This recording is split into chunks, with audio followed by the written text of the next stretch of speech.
A tunnel opening somewhere in the Gaza Strip. Islamic Jihad militants guide us through.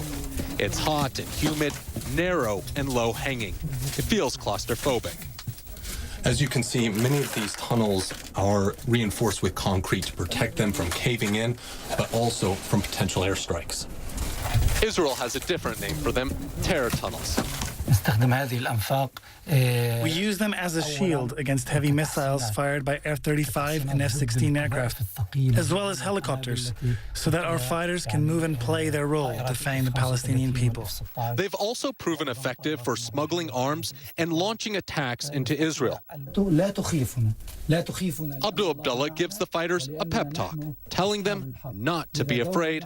God is with them. Then a recital from the Quran. It's the Islamic holy month of Ramadan. Today's movements are tightly controlled. Access for journalists is rare. They blindfold us, and we prepare to be driven on to the next location. Islamic Jihad is one part of the complex, faction-based society that is Gaza. It is smaller than Hamas, the militant group that runs the Strip.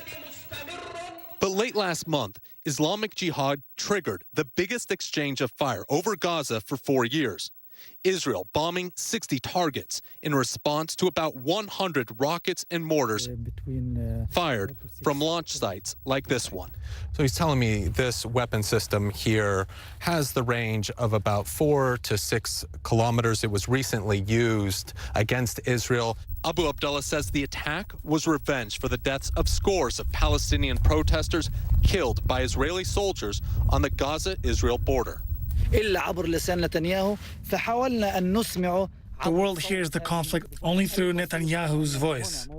We try to make it hear us through the sound of these simple missiles. To say that we are here, we have land, we are human beings, we want to live in dignity. But one projectile hit a kindergarten in Israel. No one was hurt, but only because no one was around. I ask Abu Abdullah why they target Israeli civilians. The world needs to know that the resistance never plans to target children. He admits to me mistakes are made, and yet time and time again they fire rockets indiscriminately. The U.S., Israel, and European Union designate Islamic Jihad, just like Hamas, a terrorist organization.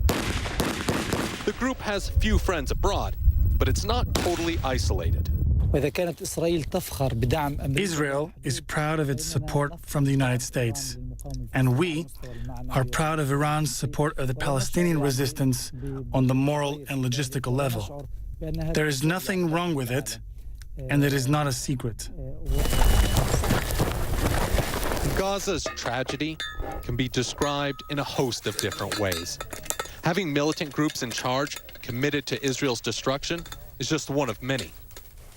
But for as long as Israel and Egypt maintain an iron grip from outside and the rest of the world wrings its hands, it's hard to see how anything will change. Ian Lee, CNN, Gaza.